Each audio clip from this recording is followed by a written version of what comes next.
Hi, my name is Bella Detwiler, and I'm 17 years old.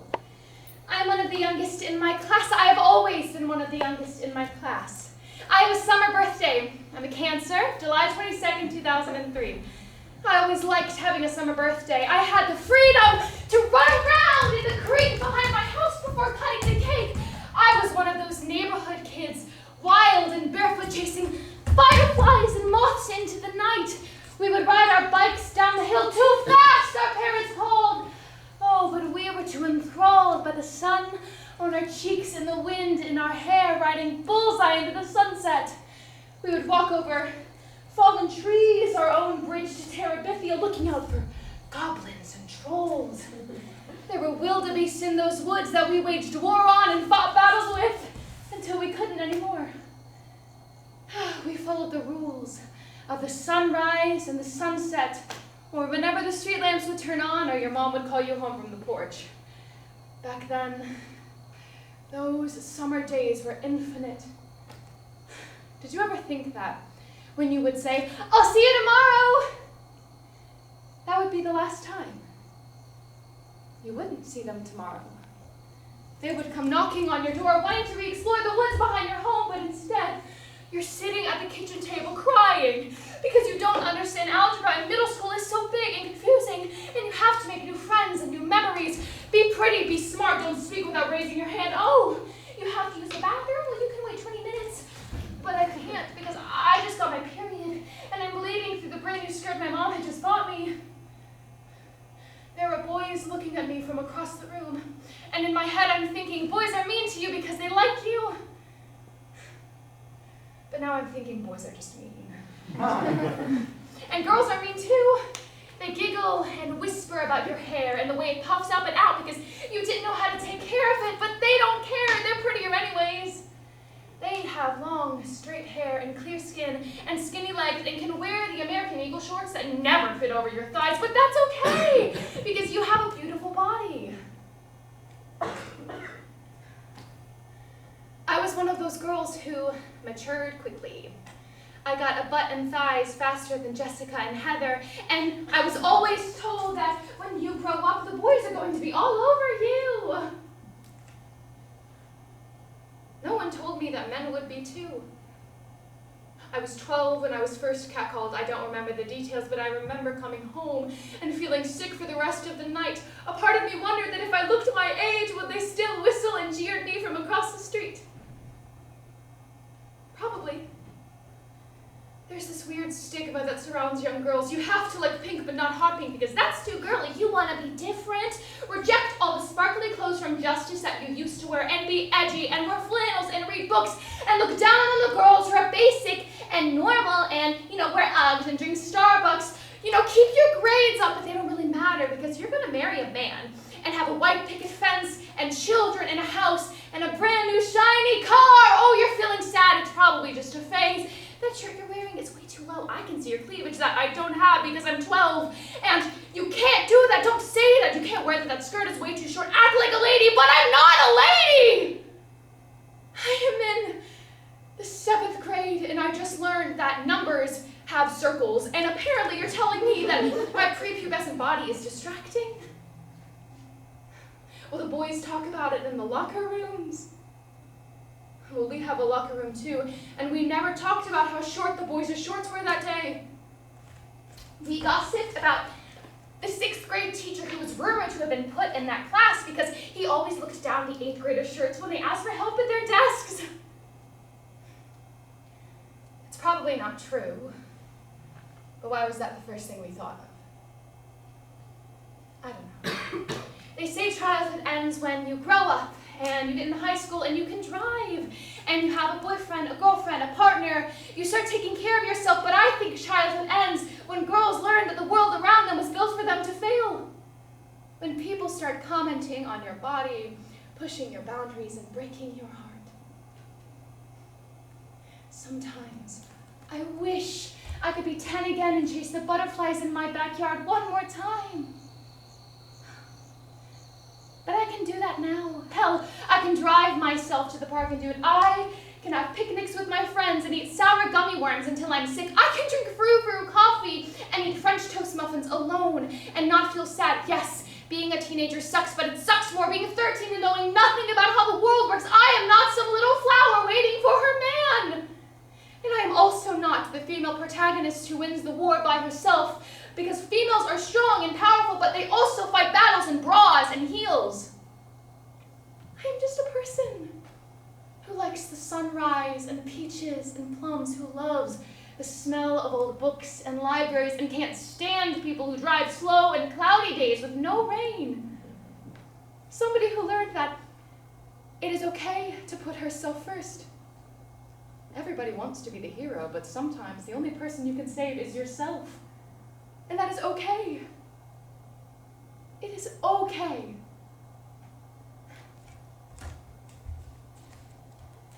My name is Bella Detwiler, and I'm 17 years old. I'm committed to the University of Michigan, and I don't know what kind of girl I am. I am everything and nothing, light and dark, the stars in the sky. I am winter. My bones filled with snow and secrets no one will know. I am older than my age, and I am bigger than my bones. I do know that when the time comes, I will be the girl I always wanted to be.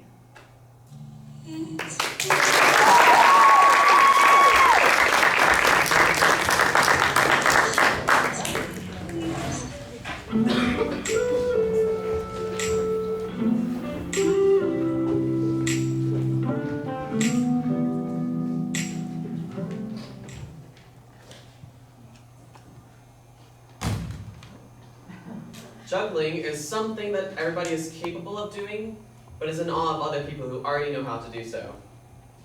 Everyone has different techniques for what works for them. For example, when learning to juggle, people will start out with these scarves. They're really light, very airy, and easy to see and control. Getting a gist of juggling, people will learn how to use these. They're not working right now, but you see, a lot of people don't like to use them because it gives a bad example of how it actually sizes up. So first off, you'll start with your ball, and you'll understand its weight, its density, how it floats through the air. Once you get a good understanding of what you're working with, you'll add in another ball. Toss, toss, catch, catch. Toss, toss, catch, catch. Toss, toss, catch, catch. Once you feel a good understanding of these, you add in your third one and you just keep tossing until it all falls apart. How did we get here? We started so light and airy and carefree. This is how so many of us start in childhood. I went to a Catholic preschool where I went and broke my arm and bit kids who didn't walk in a straight line. And then summer comes, and all of your worries go away, and you just get to breathe and relax. What it was like to be a kid during the summers. Then as you get into elementary school, it heightens a little bit. Walk in a straight line, and you have to have perfect attendance, and wear a uniform, and just crazy expectations for 7-year-olds. Who defines these expectations? Who decides whether or not you are good or anything like that? And then we continue to raise these expectations. You're just never enough, never smart enough, never kind enough. We start these at such a young age that coming out of the womb, how heavy, how long, how loud, how cuddly, how cute. Things we cannot control. Growing up, everyone compares themselves to other people. I see other people succeeding, and I can't help but think down on myself. It's not something I like to do, but I know that I do it in the back of my head. Of course, I'm super proud of my other peers and my friends of succeeding. But there's just like this little thing. Have you all seen Big Mouth? Yes. Yeah. Like the anxiety mosquito is just back there. It's just like, am I not worthy enough? Am I not smart enough? Am I not talented enough? Am I not enough for these same opportunities as other people? One person's success does not define someone else's. So over quarantine, I've created a list of the different things that I am proud of.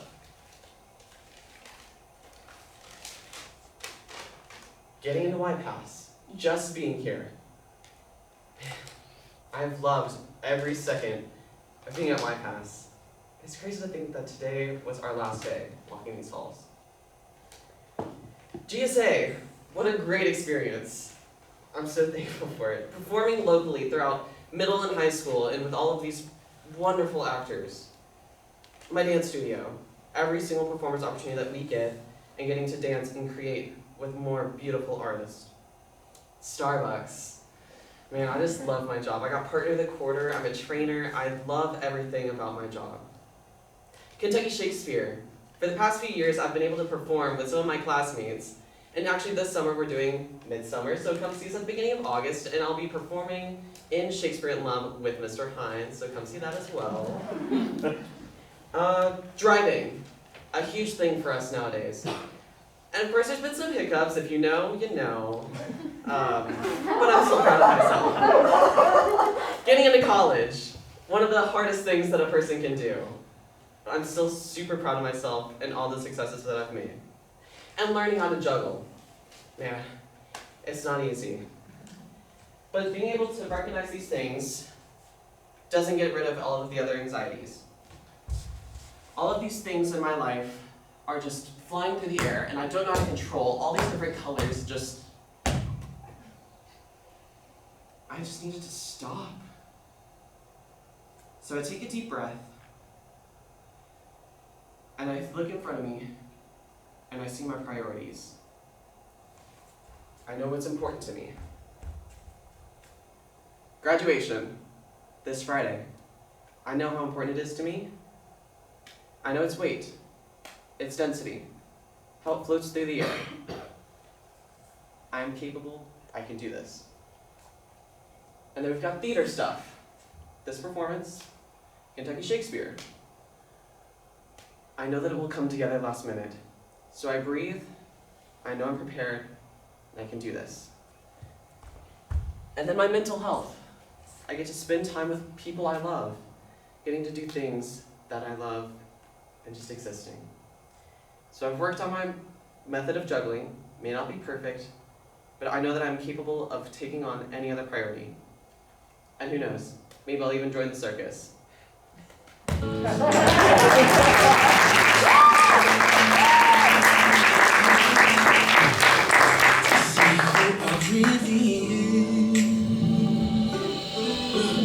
So it don't matter where life leads me. If you call and say that you need me, I'll be coming home. I'll be coming home. Yeah. You told me how to never lose hope. You told me that you.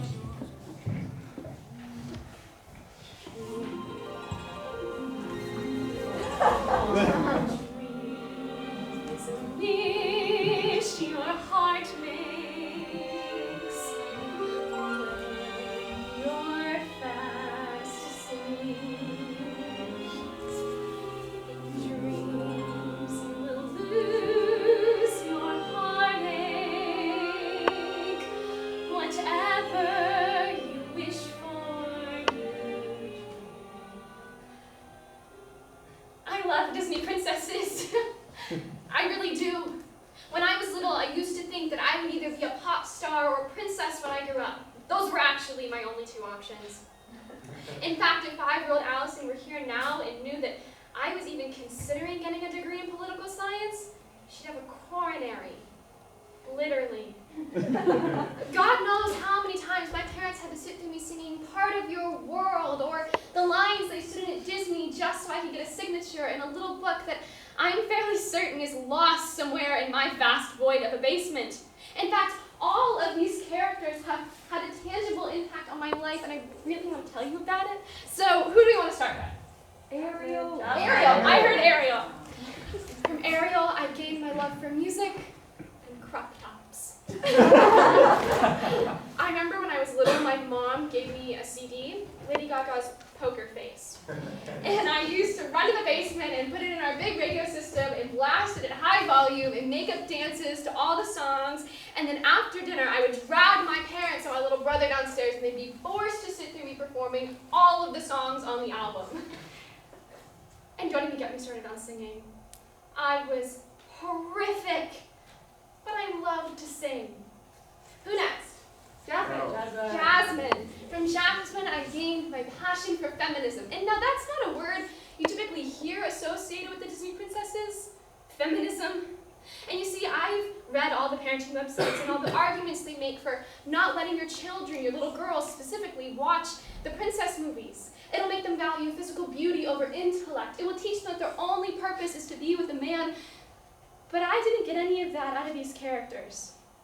I mean, look at Jasmine. She is a badass woman who did not give one care what the misogynistic men in her life had to say about when she could hold power. She was brave.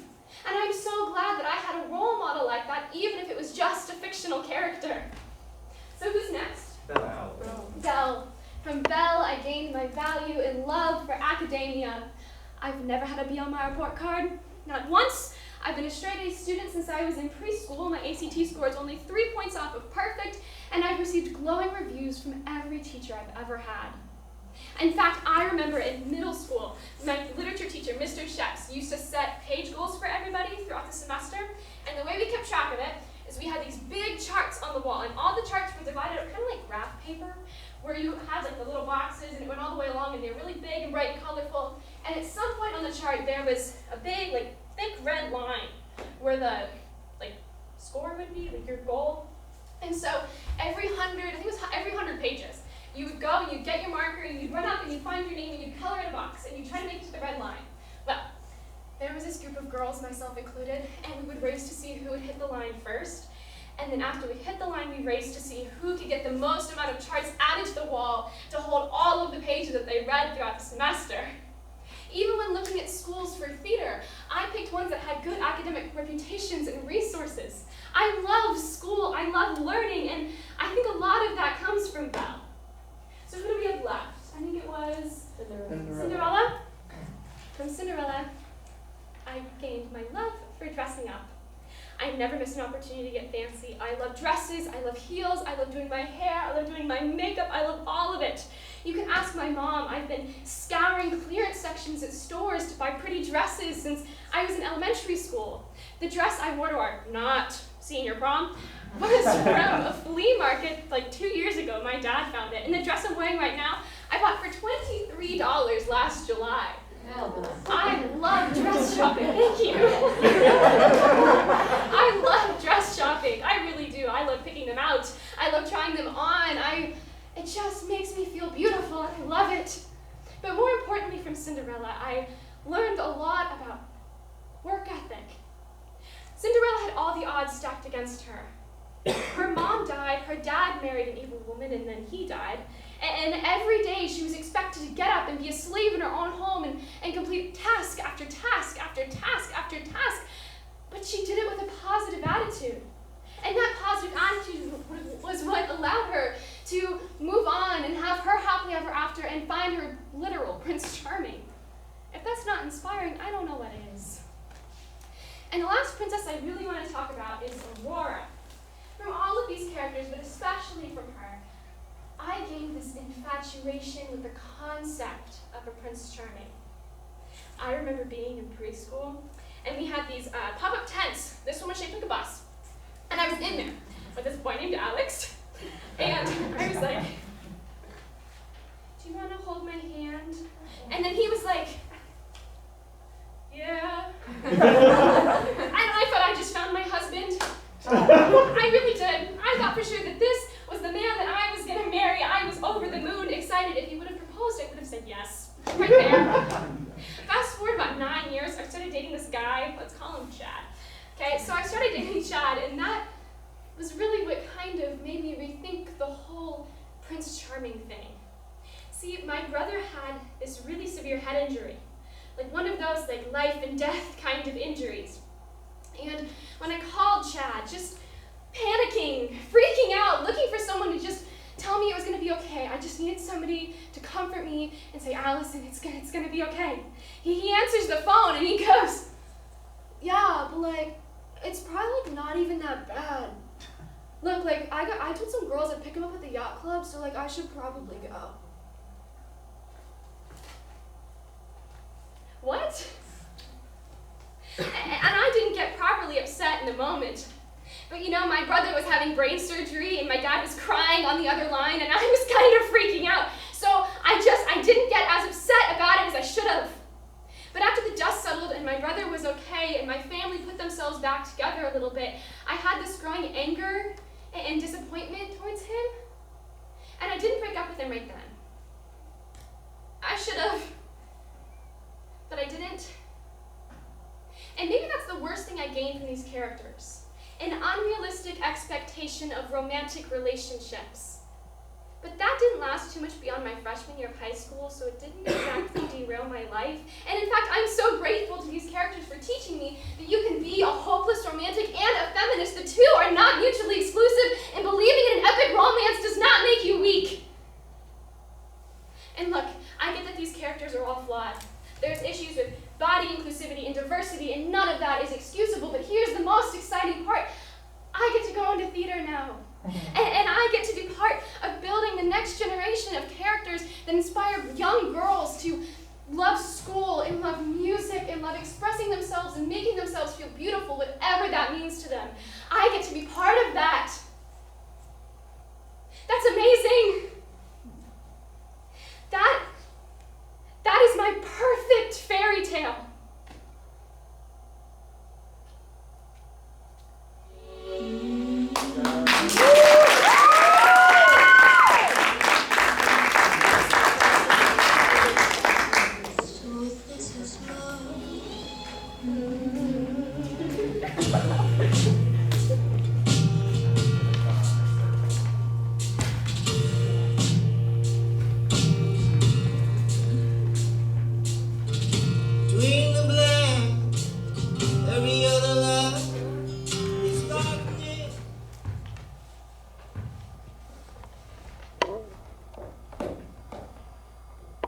I didn't want to.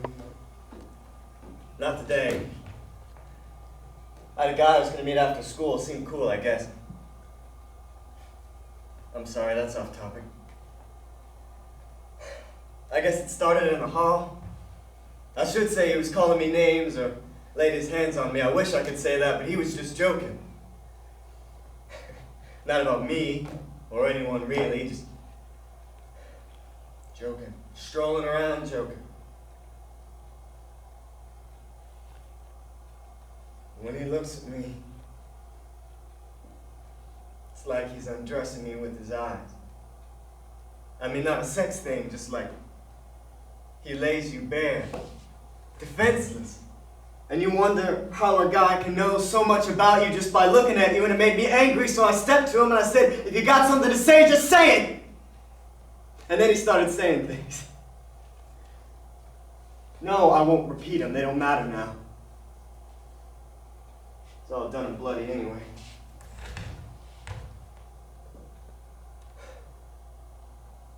That's not what I meant.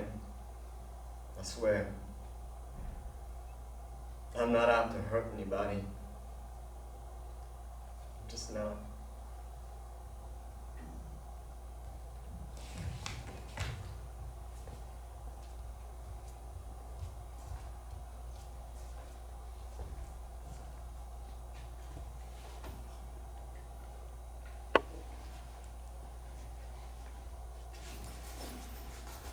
Hey y'all, what's up? Damn, I miss y'all. My name's Percy Simpson. For those of you who don't know me, I'm the head of this particular club. But I'm not gonna stay here for long because shit's been weird. I just wanted to tell y'all about it. So y'all know my brother Michael, cute little kid. I mean, not as much as me, but who is? Well, he was joking after school the other day. Stupid shit outside Watson's classroom, waiting for the bell. And just going off in the way only a little guy can get away with. Except apparently he didn't get away with it because, what's his name? Fat-ass kid. Danny O'Neill. Danny walked up to him and he said, "The hell you talking about?" And Mikey, being Mikey, said, "You bitch!" And Danny beat him near to death. So, I'm gonna be at the hospital, keeping him company while Mom's at work. No, I can't be here. Simon, you're in charge, man. Just don't burn the place down, I guess. Alright. Stay frosty, y'all.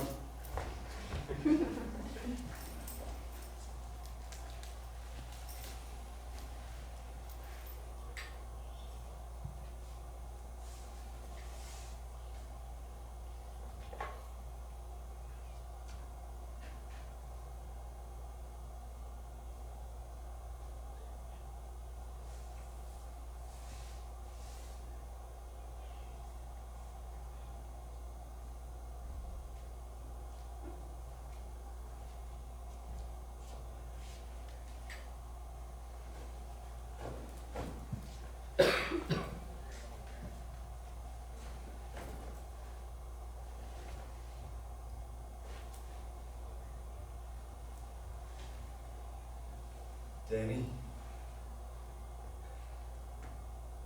I know how it feels to be different, I do. But you can't go around beating on every little boy who sees a weakness in you like that. Do you even know who those kids are? Simpsons, from down the block. I mean, look around you. Danny, this is paradise, even if it don't look it. Me and your mom, we have a shop, we have our own house, we have new clothes, and now's the time you decide to start things with neighborhood kids. When we have a good neighborhood. Did it ever cross your mind that if you piss off every family on the block, no one will want to shop here anymore? No. I don't understand. You were so shy in junior high, but now 1 year later you're some big man. Don't you walk away from me, Daniel O'Neill. I say, come here, boy!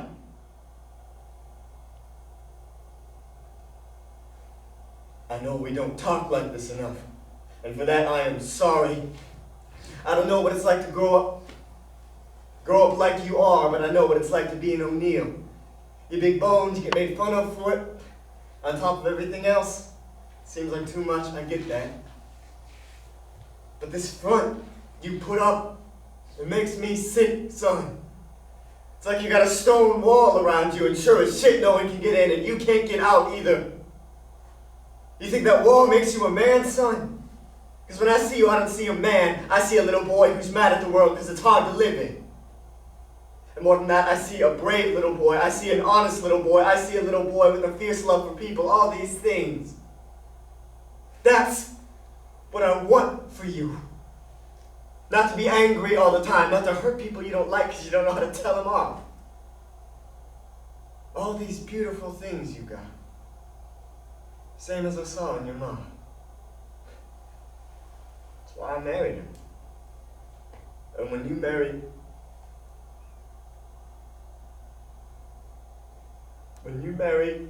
maybe it won't be a woman. And me and your mom will have to worry about that on our own time.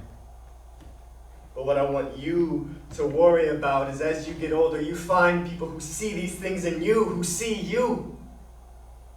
Not what you want to be. You. Can you at least promise me that, son? Alright. You go help your little brother with the cookies or he'll burn the house down.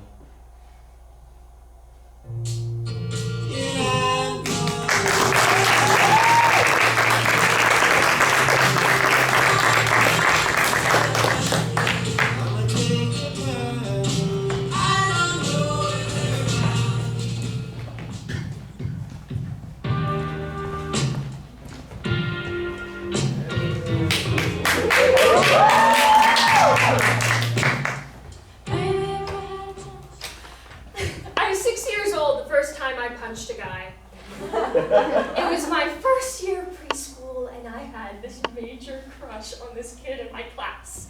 Justin, I think his name was. I really liked this boy, and he was so cute. He had the best lunch. Brownies, gummy snacks, goldfish. And he smelled really nice, like laundry detergent. And he didn't pick his boogers. Well, not that I saw. So I really liked this boy, and I showed it. I would give him my Capri Sun at lunch, chased him around during playtime, and I stole his toys when he wasn't looking. And then, he had this friend in our class. Let's call her, I don't know, Lauren Walker. They were, like the best of friends. Their moms were like sorority sisters, and they've seen each other naked, like that kind of friendship. So they're like destined to be together. Well, I wasn't having it. No. I was so jealous of Lauren that I would take her things out of the cubby and hide them around in the classroom. And, she always wrote in the smelly pencils, the ones that smell like blue raspberry, more like $12 at the Scholastic Fair. Yeah, I took them and used them for myself. So, the one time when we're in line to go to playtime, and I see Lauren Walker and Justin holding hands at the front of the line, I was justifiably angry. So I did the one thing every jealous little 6-year-old girl would do. I walked up to Justin and I punched him right in the face. It was also at 6 years old when I started running away. Whenever I got in trouble at home, whether it was throwing temper tantrums or writing mean notes to my mom, like, "Dear Mom, I hate you. Love, Brooklyn." I would always be sent to timeout in my room, and my door didn't have a lock, so my parents bought this 4-foot-tall gate, and they stuck it into my door frame, and they would throw me in my room for a long time, like 10 minutes. And I hated timeout. I abhorred it. So, to get back at my parents, I would pack my Dora the Explorer backpack, climb over my gate, and run out the front door. I only made it a couple houses down until I got scared and had to turn back. But every time I walked back through my front door, my dad would always be standing there looking at his watch saying, "This time it only took you 3 seconds." I was 7 when I started getting into fashion. Not the normal kind of fashion. No, nothing color coordinated or trendy. No, I had my own style. Against my mother's wishes, I dressed the way I wanted to. I began to wear cartoon t-shirts and floral skirts, striped pants and polka dot tees, graphic shirts and the infamous checkered black and white hat. And finally, the last straw. The outfit that made my mother cry. The picture day outfit. I wore a pink sparkly top, plaid pajama pants, pink cowgirl boots, and a red winter hat. My mother begged me to wear the outfit that she picked out, but I told her it wasn't funny enough. I was 8 when I started having panic attacks. They would always start whenever I got overwhelmed. Like at the grocery store, or in the car, or whenever I thought I lost something. But they would always start, and I would start crying, and it felt like I never stopped crying, and it would be really hard to breathe, like I was hyperventilating. I was 9 when my brother and I were wrestling, and he dislocated my shoulder. My mother didn't believe me. She just made me chicken noodle soup and told me it would feel better in the morning. So, for 2 days, I walked around with a dislocated shoulder, sobbing in pain. And then, when my mom got tired of my whining, she took me to the doctor, and my shoulder was, in fact, dislocated. It happened a couple months later when my brother broke my wrist, and my mom just told me to ice it. So, for an entire week, I had to function with one arm. And then, we finally went to the doctor, and my wrist was in fact broken. I was 10 the first time someone told me my nose was big. It was my 4th grade boyfriend. I cheated on him. But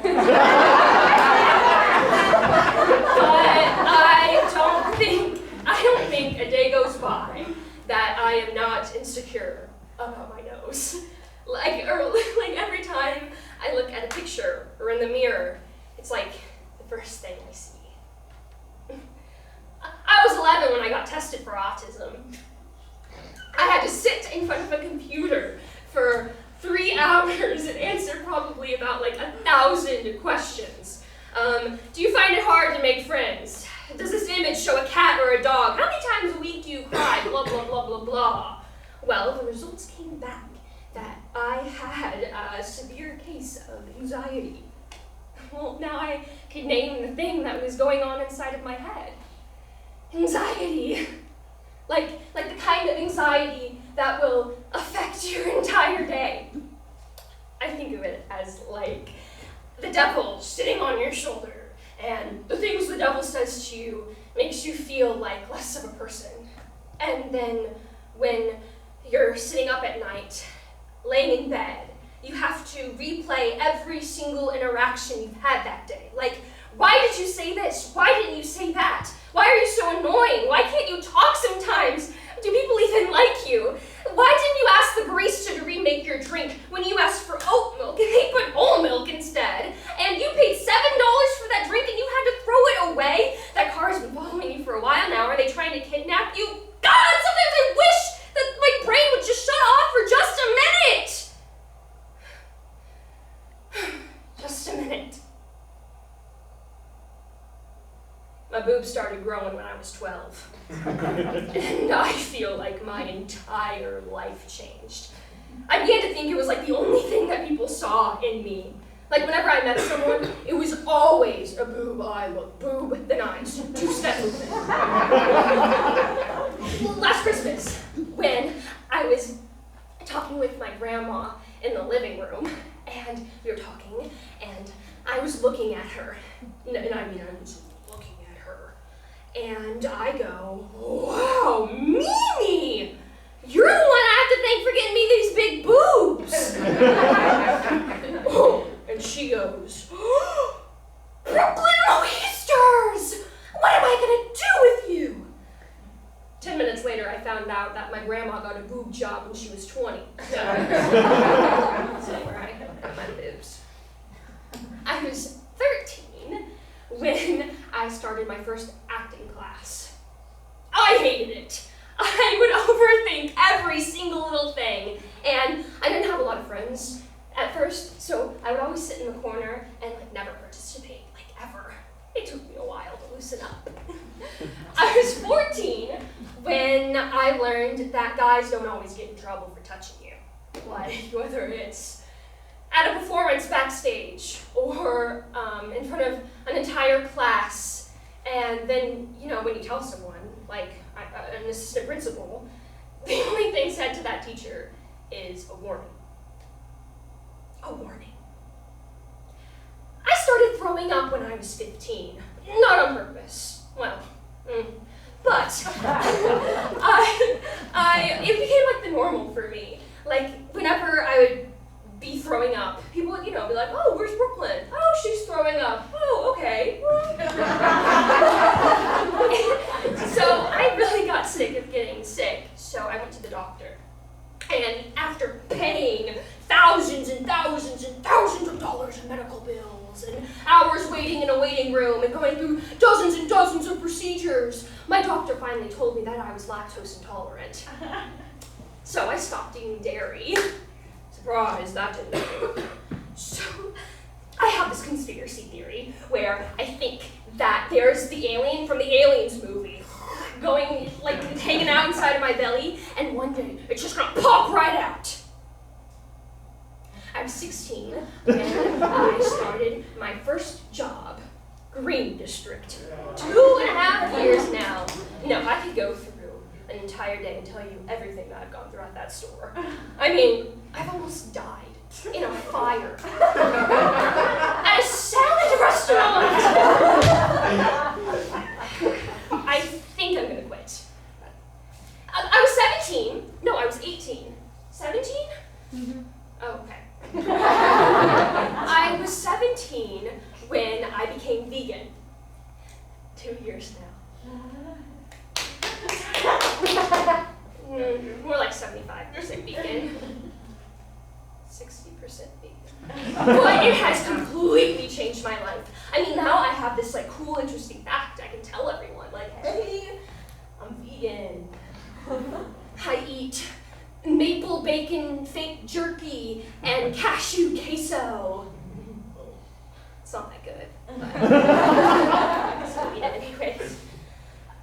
I was 18 when I cried over a boy for the first time.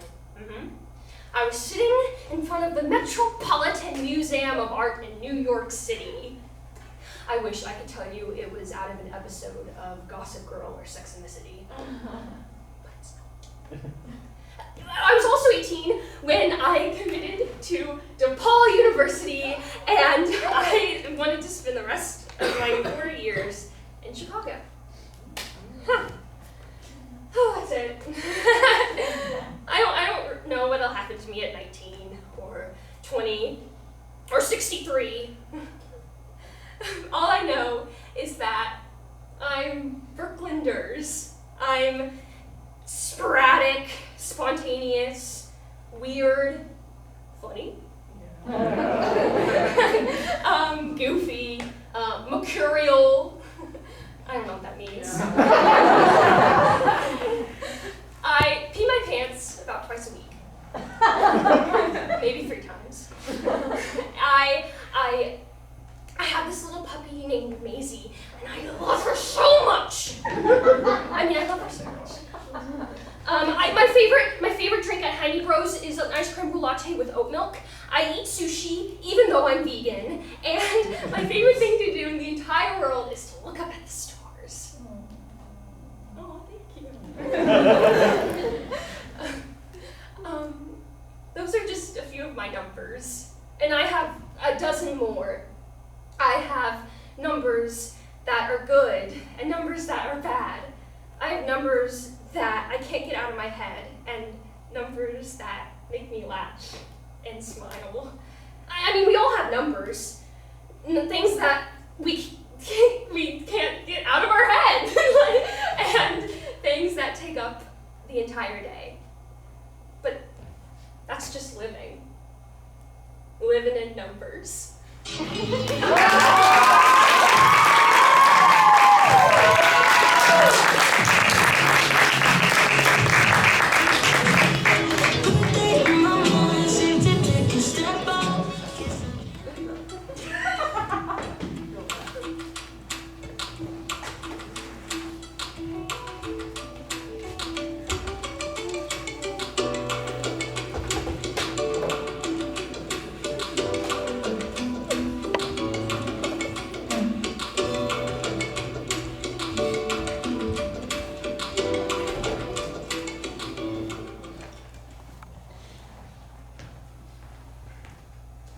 Most of the time when I interact with people, I don't know how to act like myself, if that makes sense.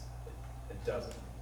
But say if someone asked me to describe myself, I would most likely look at them for a second, make them feel uncomfortable while I'm trying to think of an answer, and then start thinking about something else, like how good my turkey sandwich at lunch was. It's really good. And then I'd probably just say the first thing that comes to my head. Yeah, I'm good. I'm cold and tired. Like, it's so awkward. I think that most of the time when I interact with people, I just act like an idiot to make them think I'm funny. But in reality, it's because I don't really know how else to act. If that makes sense. It doesn't. Anyway, this kind of stuff happens every single day, and it's because I constantly overthink. You're going to be hearing that word a lot. It's bad. I mean, I ruminate about every little thing I do, and I beat myself up over it for no reason. I think the best way to describe these patterns is to visualize the thoughts in my head as a certain volume. Now some days the volume is very loud, which makes it hard for me to act like myself. It makes me ruminate and overthink a lot. But some days the volume's much lower. which makes me feel content with the generation of my thoughts. I think this kind of stuff happens a lot when I play soccer, and I've been playing for as long as I can remember. I mean, I've tried other hobbies, like, I haven't tried any other hobbies, but I think that I'd be as confident as can be when I play. Right? Wrong. Now, granted that I have some days where I just feel like $1,000,000. I'm just on my game, but more days than less, it feels like I've never played a game of soccer in my life. For example, a couple weeks ago, I had my first tournament since coronavirus, since that happened. And this season, I'm playing with a brand new team. Awesome, right? I forgot to mention the fact that this entire team won the Kentucky High School State Soccer Championship. So, you might be able to make an educated guess that I was feeling just a little bit under pressure. Dude, I am so hyped for this game. I'm feeling great. All right, let's listen to Coach. What? What do you mean I'm not starting? I mean, I thought I played pretty good at practice the other day. Well, I mean, sure, I could have made some better decisions at some point.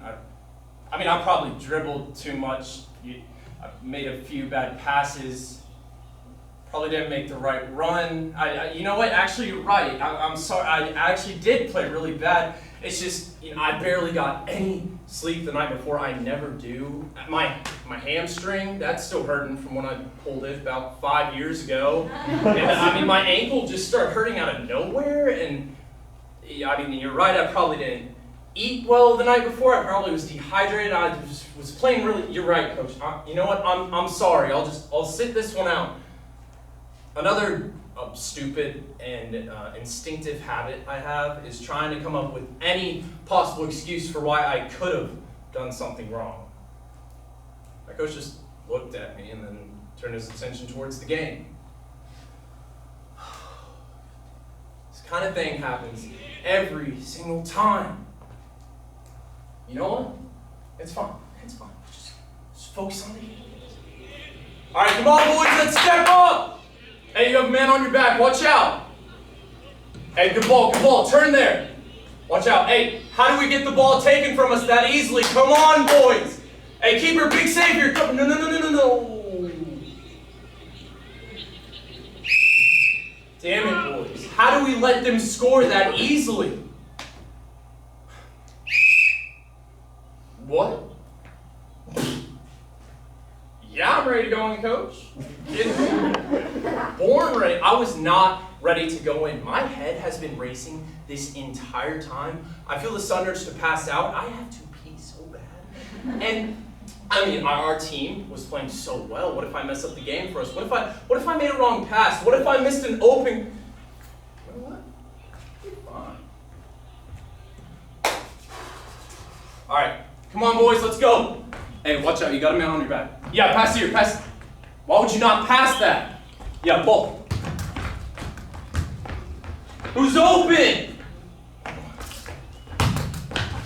I'm sorry. I thought you were making a run there. I'm sorry. My bad. I'm sorry. Good ball. Yeah, ball. I'm sorry. I'm not feeling it today. That was an awful pass. What? I'm coming out already. I've been in for like 10 minutes. God!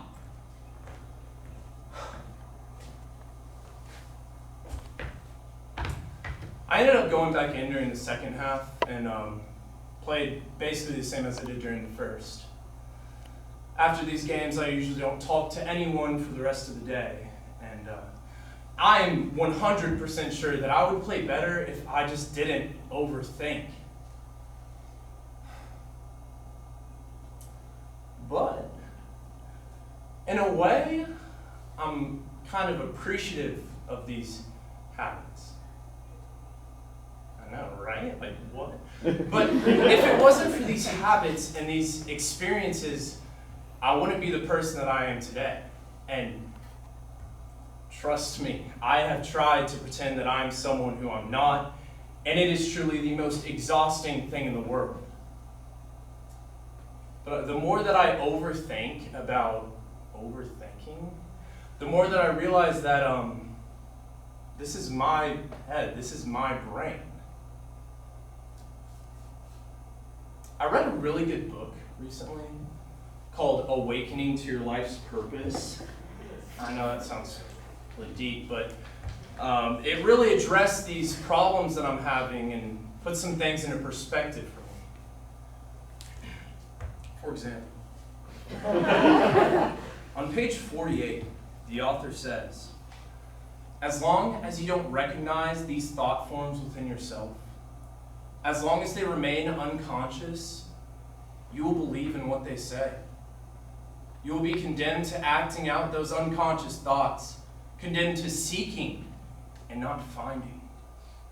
Because when those thought forms operate, no possession, place, person, or condition will ever satisfy you. No content will satisfy you.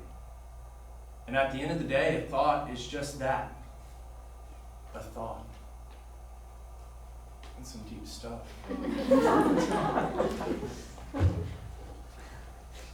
You know that feeling when you get in the zone? When your body just kind of goes numb and you let your mind take over? It's the best feeling in the world, in my opinion. I mean, I just forget about everything that's clouding my thoughts and stressing me out, not just focus. It's great. Anyway, whenever I read this book, I instinctively get in the zone.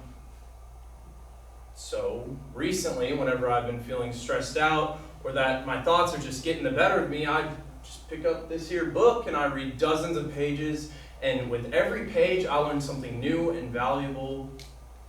And for the first time in I don't even know how long, I feel like I'm thinking what I want to think on my own terms.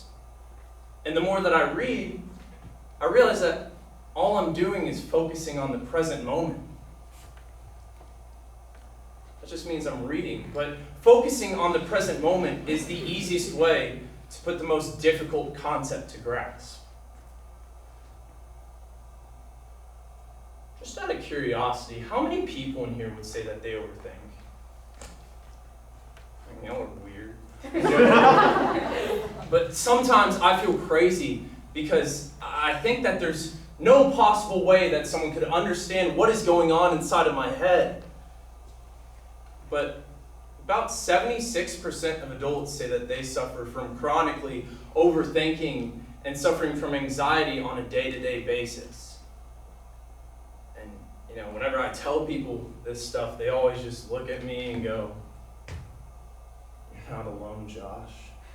Everything's gonna be just okay." And I mean, I've heard that shit so much that it started to become annoying. But after reading this book and seeing these statistics and realizing all this stuff, I kind of feel a little better when people tell me that now. Now, I mean, I am in no way saying that I'm a changed man.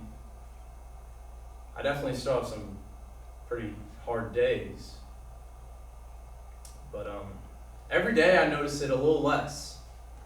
That kind of makes everything I've been putting myself through and pushing towards seem like it was all really worth it. So yay me. Here's the deal. No amount of guilt is going to change the past, but no amount of thought is going to change the future. So I might as well not worry about any of that stuff and just focus on the present. I mean, in reality, nothing is that serious. And now, well, now, I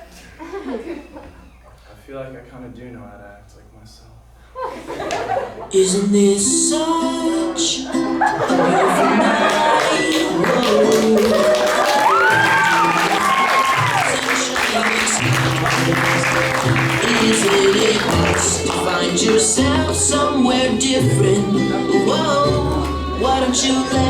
yourself, just be wherever you are. Look at this place.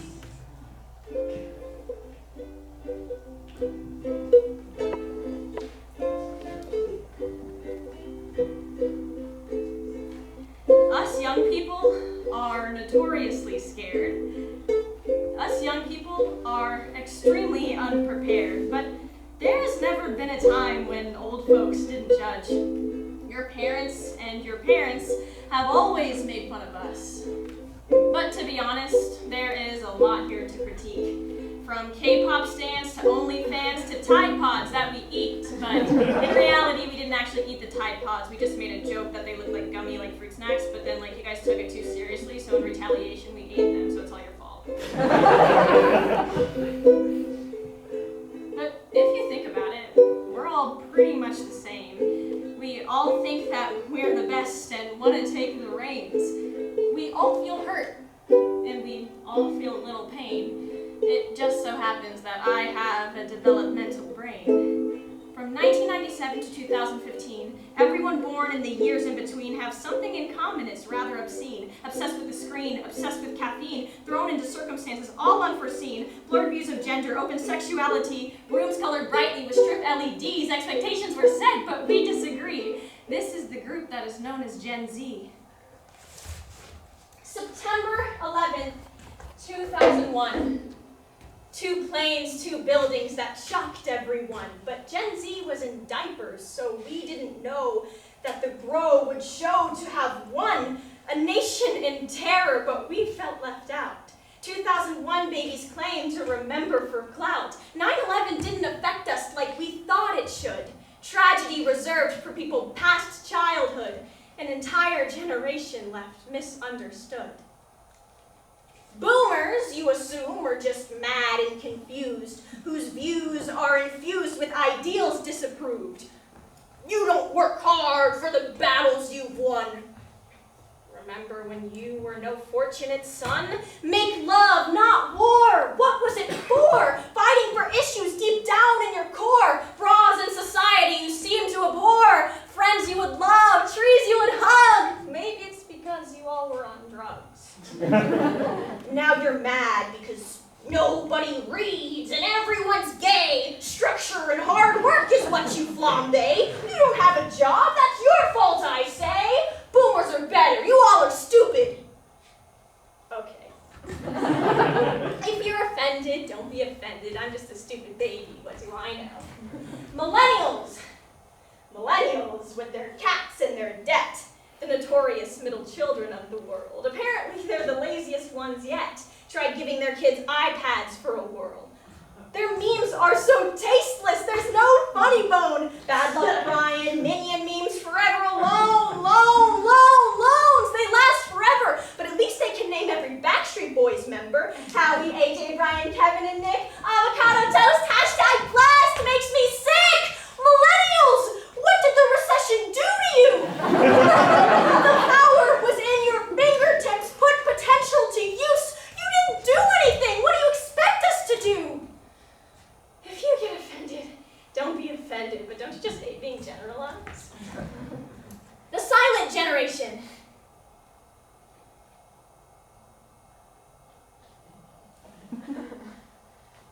If you're offended, don't be offended. Oh, don't you just hate being generalized? I'm just a stupid one, baby, whatever.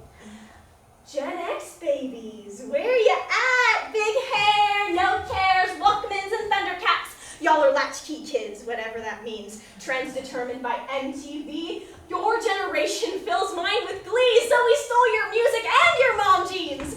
But let's not forget the AIDS epidemic. I don't think I can stomach Bush and Reagan as president. All these weapons atomic, yeah, we say it's aesthetic. Decide that it's photogenic and it's kind of pathetic. Had a war on the planet, had a war in the stars. You killed the radio star. But we just killed the radio. You say that young kids have it easy.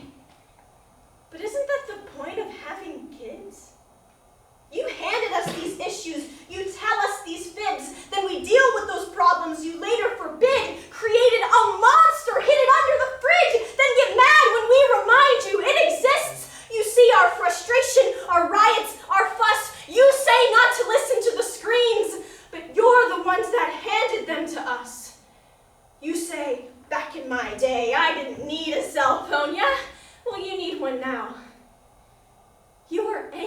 too. Are we gonna lose our passion like you? Every generation is the same. We're all addicted to nicotine. We all love Taylor Swift. You traded pogs. We trade the word pog. Being nerdy is cool now, but it always was. We were passionate at some point. Are we gonna lose our passion like you? We're all smarter than the young kids. Our music is better than the young kids. We're better than the young kids. Are we gonna lose our passion like you?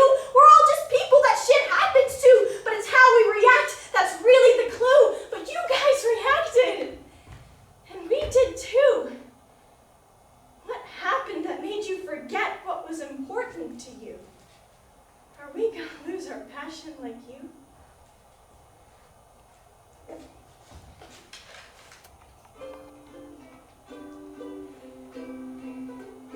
Sometimes I think that I'm afraid of growing old.